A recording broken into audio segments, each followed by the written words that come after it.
नमस्कार साथियों, स्वागत है आपका YouTube channel PSC education hub में। और शिक्षक अधिकांशतः यह परेशानी में रहते हैं कि काम तो करते हैं शिक्षा विभाग का, लेकिन उनके लिए अनेक विभागों के आदेश उनके लिए आ जाते हैं और भी ये डिसाइड नहीं कर पाते कि किस विभाग के अंतर्गत उन्हें काम करना है।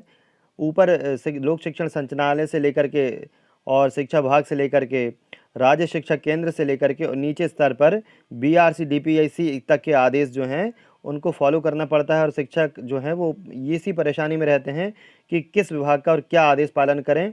और इसी समस्याओं को लेकर के अनेक विभागों के बीच में शिक्षक जो है वो काम करता है और अपने काम को ठीक से नहीं कर पाता है। तो इसी समस्या का निदान है जो शिक्षकों ने कई बार मांग भी की है कि डीपीसी जो ऑफिस है, बीआरसी ऑफिस हैं, ये व्यवस्थाएं बंद होना चाहिए। तो इसी संबंध में शिक्षा मंत्री महोदय द्वारा एक बहुत बड़े बदलाव की ओर इशारा किया है कि डीपीसी से लेकर के बीआरसी व्यवस्था जो समाप्त की जाएगी।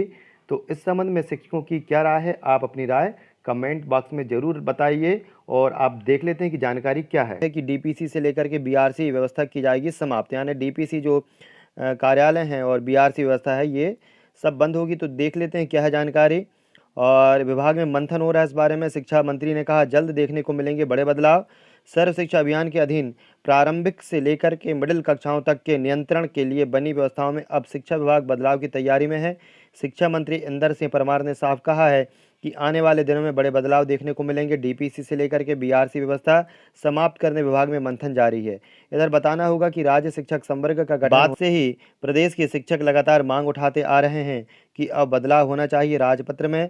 राज्य शिक्षा सेवा की दुनिया में उसके अनुसार शैक्षणिक व्यवस्था बननी चाहिए, क्योंकि विभाग एरिया एजुकेशन ऑफिसर की परीक्षा भी करवा चुका है। तकरीबन 4 साल निकल चुके हैं, लेकिन अभी तक नई व्यवस्था के तहत काम प्रारंभ नहीं हुआ है।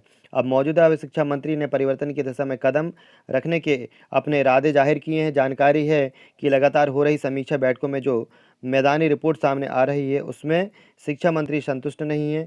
नतीजतन अब बदलाव की दिशा में कदम उठाने की तैयारी हो रही है। कारण भी है कि नई शिक्षा नीति आ चुकी है। इस कारण विभाग को उसके अनुसार शिक्षा के गुणात्मक विकास की दिशा में कदम रखना होगा। विभाग की एक चिंता यह भी है कि स्कूलों में शिक्षकों की भारी कमी है। वहीं दूसरी ओर अधिकारियों का कहना है कि बीआरसी से लेकर के डीपीसी कार्यालयों में शिक्षक बाबूगिरी का काम कर रहे हैं। जब नई व्यवस्था बनेगी तो स्कूलों को न सिर्फ प्राचार्य और विषय के व्याख्याता मिलेंगे, बल्कि शिक्षकों की कमी बड़े पैमाने पर पूरी होगी। तो बिल्कुल सही कहना है कि अधिकांश शिक्षक जो हैं वो बीआरसी और डीपीसी कार्यालयों में बाबूगिरी का काम करते हैं और रोज़ ऐसी जानकारियाँ वहाँ से मांगी जाती हैं जो कि शिक्षकों को अपना शैक्षिक कार्य बंद करके और इन जानकारियों को प्रतिदिन बना करके देना पड़ता है। इसके बाद क्या है जानकारी, विभाग की समीक्षा के बाद नई व्यवस्था होगी शुरू। इस पर आप अपने कमेंट्स ज़रूर करें कि यदि बीआरसी डीपीसी कार्यालय बंद होते हैं तो शिक्षकों का इस बारे में क्या कहना है, कमेंट्स बॉक्स में ज़रूर बताएं। विभाग की समीक्षा के बाद नई व्यवस्था होगी शुरू। क्या होगा कि शिक्षा मंत्री इंदर सिंह परमार ने बताया कि आने वाले दिनों में शिक्षा विभाग में बड़े बदलाव देखने को मिलेंगे। शीघ्र ही विभाग की समीक्षा हम कर रहे हैं। समीक्षा के बाद नई व्यवस्था शुरू होगी। बीआरसीसी से लेकर के डीपीसी व्यवस्था भी समाप्त होगी। शिक्षा मंत्री इंदर सिंह परमार ने कहा है कि शिक्षा का गुणात्मक विकास हमारी पहली प्राथमिकता है। नई शिक्षा नीति के तहत बच्चों के सर्वांगीण विकास में सभी शिक्षकों को सहयोग की जरूरत है। शिक्षकों के बिना सहयोग का यही लक्ष्य पूरा नहीं हो सकता है।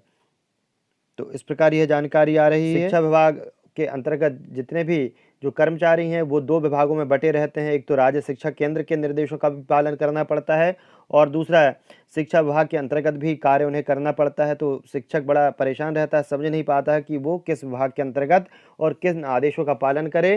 तो इस नई पहल से शिक्षकों को एकमात्र यही रहेगा कि वो केवल शिक्षा का कार्य करे, शिक्षा विभाग के अंतर्गत कार्य करे और केवल बच्चों को पढ़ाने का कार्य करे। अन्य कार्यों को जो है वो किसी अन्य विभाग को सौंपा जाए या किसी दूसरी एजेंसी के माध्यम से कराया जाए। वीडियो कैसा लगा और आपके इस व्यवस्था के बारे में आपके क्या विचार हैं, कमेंट बॉक्स में जरूर लिखें।